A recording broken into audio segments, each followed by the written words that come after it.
Okay, like I said in the first part of this video, I said I would take this all apart and show you how I put it together, in case somebody else wanted to do something very similar. So I have it taken apart here, down to the bits and pieces. As I said, these were the Yak Attack blocks that I started with, and what you get when you buy these is you get these. I think I had to buy 2 of them. I think there was 1 set per package. But when you get them, what you get is you get the blocks and the wing nuts, and then 2 bolts. This isn't the bolt that came through it, but it's similar. 2 bolts that go through there. And then when you're all done and it's connected, you wind up with this on your rail, and these 2 screw holes on each one are where you attach gear track to. I tried that, and like I said, it didn't work, because no matter how tightly you tighten these down, they still tend to spin around the rail. So that's when I went to this aluminum plate here. Now, when I decided to use an aluminum plate, I started thinking about how I would mount this to it. When you buy the Anchor Wizard, it comes with a number of, it comes with with an assortment of hardware. This isn't one of them that came with it, but it's similar. Basically, it's designed so that you have these T-nuts, one here, and it goes in a track, and you hold those down that way.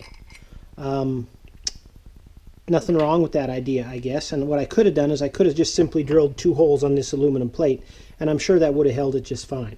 I chose to use 4 holes, and I had to drill these 4 holes in this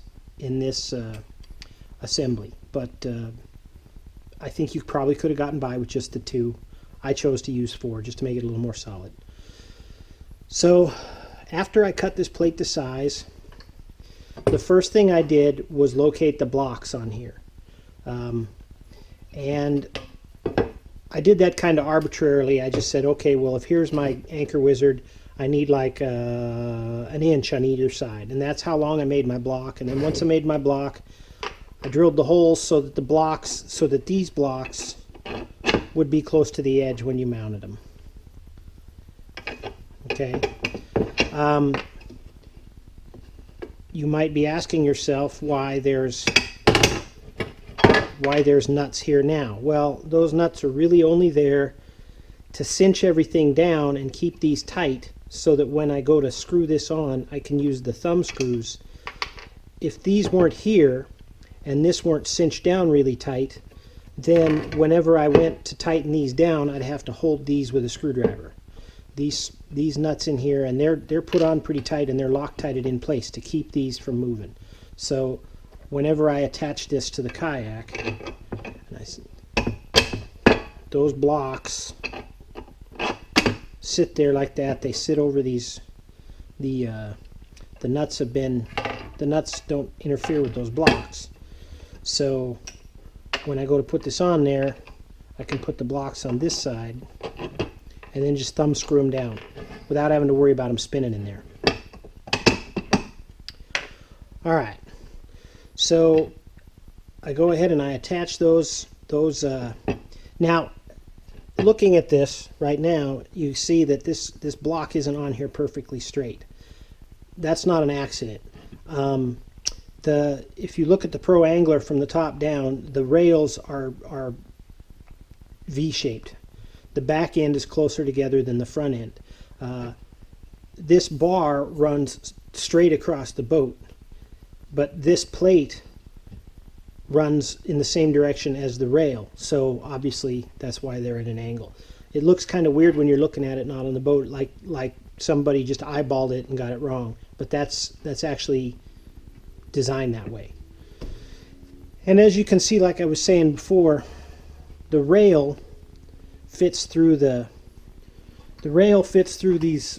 bars like this, okay? And there's this much room, this thickness, there's this much room between the top of the rail on the Pro Angler and the bottom of this plate. So that's what determined how much of this aluminum box section remained. I basically sawed with a hacksaw. I sawed this part out until it started to bend up, and then I started sawing with a hacksaw this way, and I took out the bulk of the material, and then with my Dremel tool or Fordham tool, I came in there and hogged this out so that it's circular. I took off enough material on both sides here so that when this is on the boat, there's actually a gap between this edge and the bar. This doesn't rest on the bar. It clears the bar. And the only reason that I did this is because I wanted to put in two fasteners. There's a fastener in there and there's this one. I wanted two fasteners just to give it a little bit of extra rigidity. So I needed to extend it this way. But to extend it this way, of course, it had to be short enough to clear. It had to be short enough to go in the space between the rail and the bottom of the plate. Once I got that all together, of course, then this mounts on there, and you got to remember which way is which. This is the rear, and the string comes out the rear, so this is the way it's got to go on there. And you know, this ain't rocket science, just a couple of quarter 20 socket head cap screws with 4 of them drilled into you know, through the holes in the plate with self-locking nuts. Now all of these bolts and all of these nuts are all stainless, so that there's no worry about them rusting while they're, you know, on the kayak. I'm never going to be in salt water, so it's probably not a huge big deal, but just the same, it is a wet environment, and so that I don't have to worry about it at all, I just went ahead and made everything out of stainless steel. So, and nothing here has to be really cranked down. I mean, we're not putting the space shuttle together. We're just getting things nice and snug.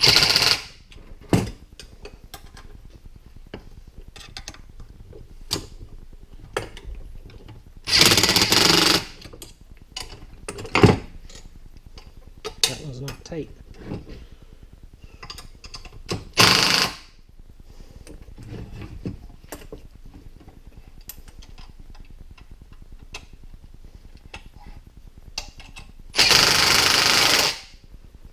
Okay, so there's the Anchor Wizard on the plate. The plate's connected to the bar. The blocks go on like that.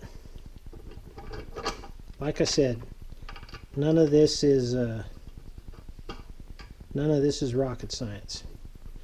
So that makes it to where it can come on and off pretty easy.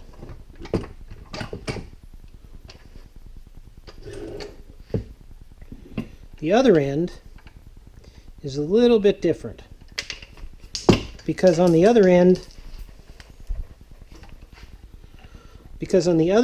I don't have something above the bar to bolt this to. I have to secure it to the rail on the Pro Angler itself. So that's where I had to get a little bit more creative. Now, like I said before, there's not a lot of force here. I mean, I held this to the bar with zip ties when I tested it, and it was plenty strong. But it looked like, you know, it looked like some kind of farm experiment with the zip ties on there, and I wasn't going to leave it like that. So, to get it a little bit better, what I did was I cut this bar out very similar to the way I did the other end. But unlike on the other end, I knew this one was going to rest on the bar, and I didn't want the aluminum of this bar resting directly on the Pro Angler's rail. for two reasons. One, it would scratch it even worse than it already got scratched. And two, it's not very strong. I mean, all of your strength in this tube, in this square tube, stops right here at the radius of this, at the tangent point of this radius. Okay, the rest of it is just out here to give the other side of the U-bolt something to bolt onto. I wanted to strengthen this just a little bit, just in case for some reason somebody reached down and grabbed the bar and tried to lift the kayak with it, or stumbled and fell against it and put their weight on it. Instead of having this thing tend to just fold up and crumple, I wanted to put a little bit of extra strength in there. I could have done a number of different things. I could have welded a plate in there. I could have just put a strap in there, and maybe that would have been just as easy to put an aluminum. In fact, it probably would have been easier to just take a piece of aluminum strap that was, say, about that thick and lay it in here and then just bolt through it. That probably would have worked just as well. But I had this nylon that I showed you earlier, and I got this from Amazon a long time ago for another project that I was working on, and I had a whole bunch left over. So what I did was I sawed off a 1-inch strip of it, and then I cut that 1-inch thing in half. Okay, and that left me with 2 blocks of this nylon. It doesn't look like it, but it is hard. I mean, it is really hard. It's not as hard as metal, but it's harder than wood. To give you an idea how hard this is, these saw marks that are in this side right here, if I went over and I put it on my belt sander and I held this down on the belt sander, it would take 5 or 6 minutes of sanding against my belt sander to get rid of these marks and leave it with a surface like this. This stuff is hard. Okay, so but that's what I did, is I took this and then I took it to the belt sander and I started grinding it, or started sanding it down to where I could fit it in here. And what I did was I kept cutting it until it fit in there like that. Then I put a bolt through the side of it to secure it so that it couldn't move. You basically tie the whole works together. And once I got that piece in there like that, and it was solid, then I went ahead and I started hogging this out to match the aluminum. But I left it a little heavy. If you look at it right here, the nylon protrudes from the aluminum all the way around. So what actually rests on the rail of the Pro Angler is this nylon, not the aluminum. That's just to keep the scratches down a little bit. This is the only reason. Okay, so once it got to the right shape, then I went ahead and back drilled from the holes that were already in aluminum. These are the holes that match up to the U-bolt, and that's the deal. So to put this on the Pro Angler, you just simply walk up to it, put this side on the one side, run the U-bolt up through that side, cinch it all down, and you're done. I'll give you a good view while I'm here. I'll give you a good view of the Kydex part that is for my oar. As I was saying earlier, I started with a sheet of this looks like, I think it's about 8 inches, maybe just.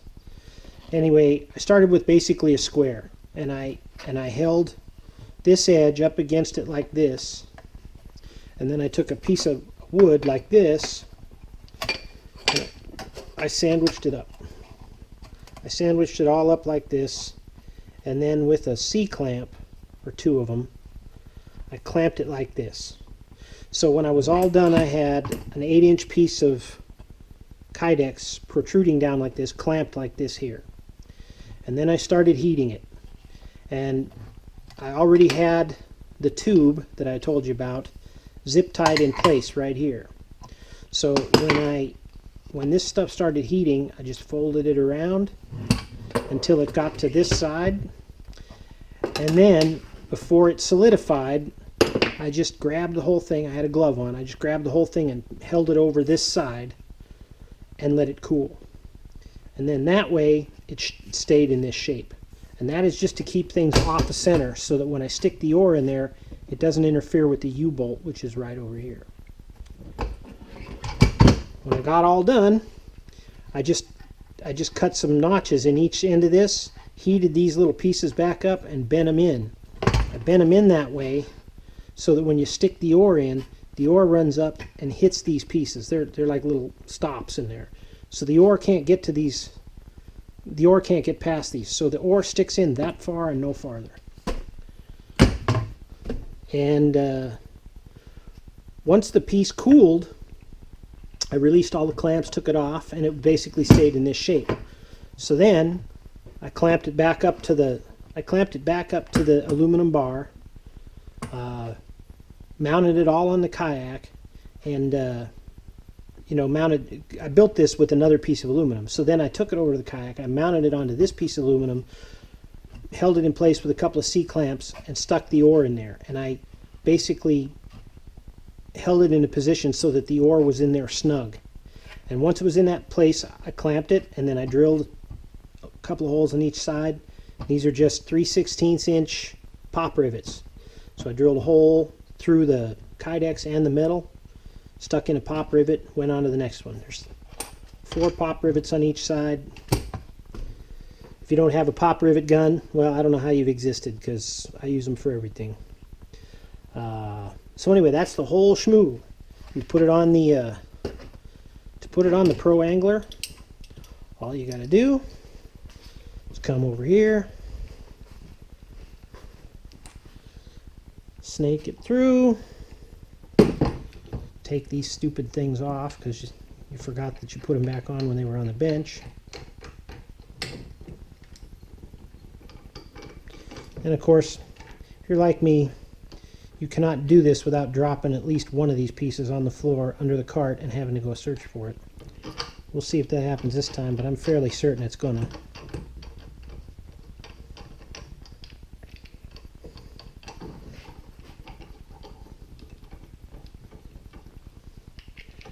Okay, so set those there.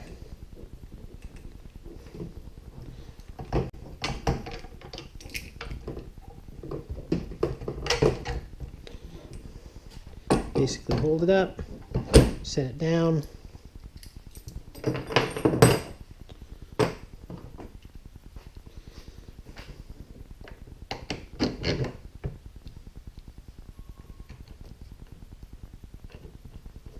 It seems to me you gotta hold it up a little bit to get the ones on the outside stick down a little too far. So you gotta like lift it up to start them.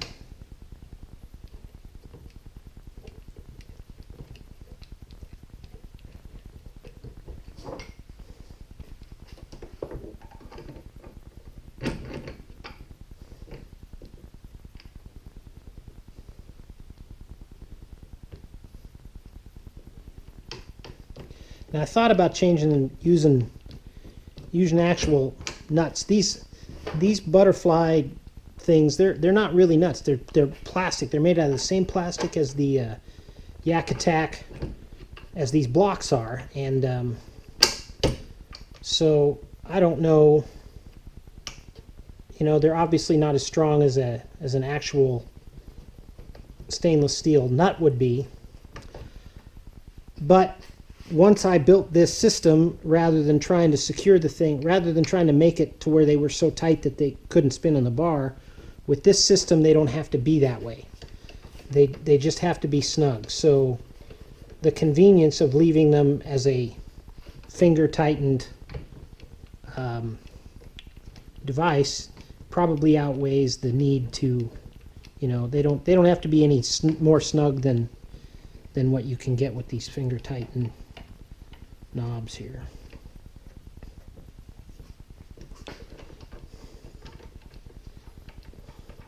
Now I'm not going to tighten these all the way up because I have to locate the other side yet, and so I'm going to leave this loose.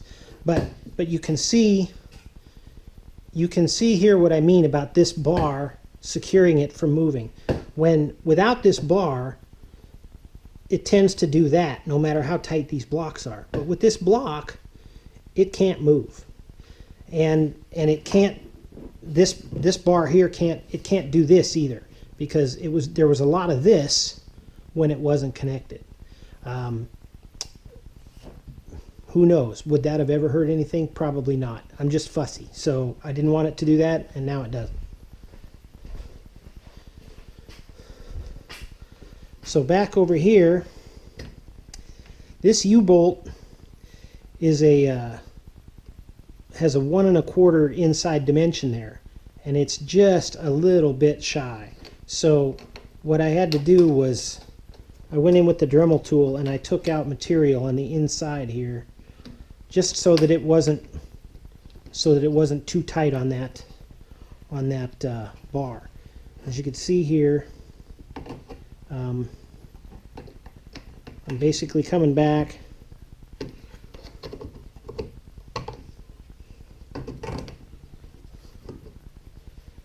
And then once it's on there,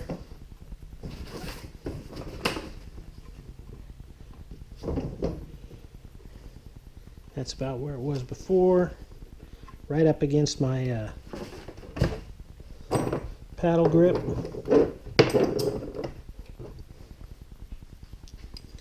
This piece of stainless steel comes with the U-bolt.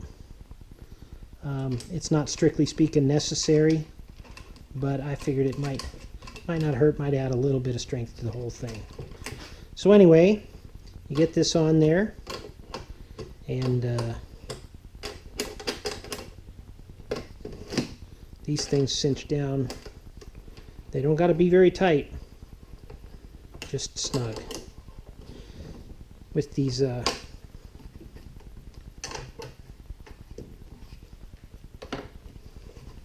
plenty tight. I got it a little bit too far back.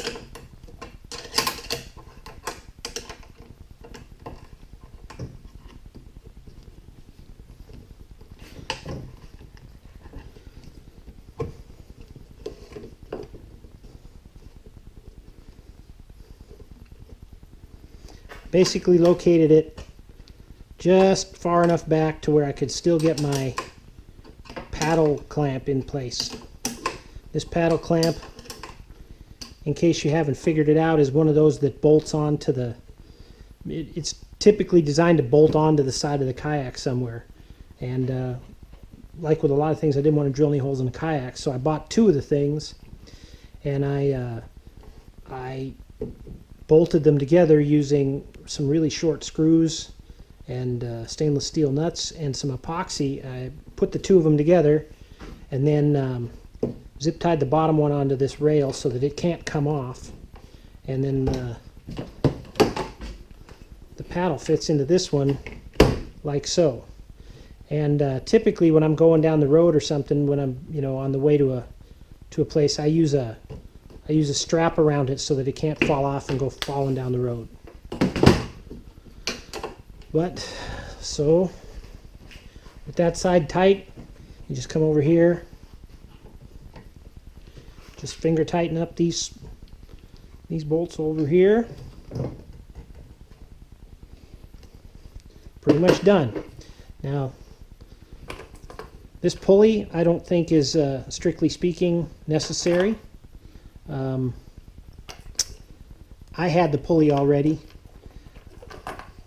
You could run the anchor trolley, or you can run it this way right back to the anchor and it won't hurt anything.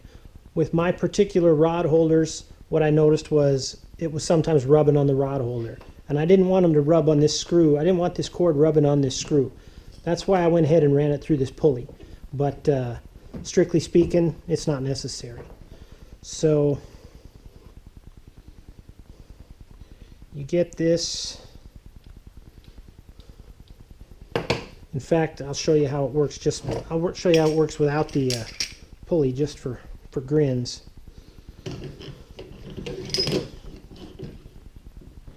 You get your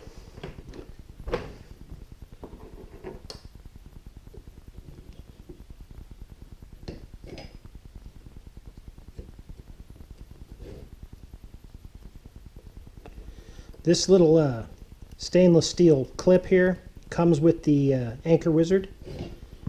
The Anchor Wizard comes set up like that. So it's designed so that when you're going down the road, when you're transporting your kayak, you don't have to leave the anchor on the back of the kayak, because they know nobody's going to want to do that.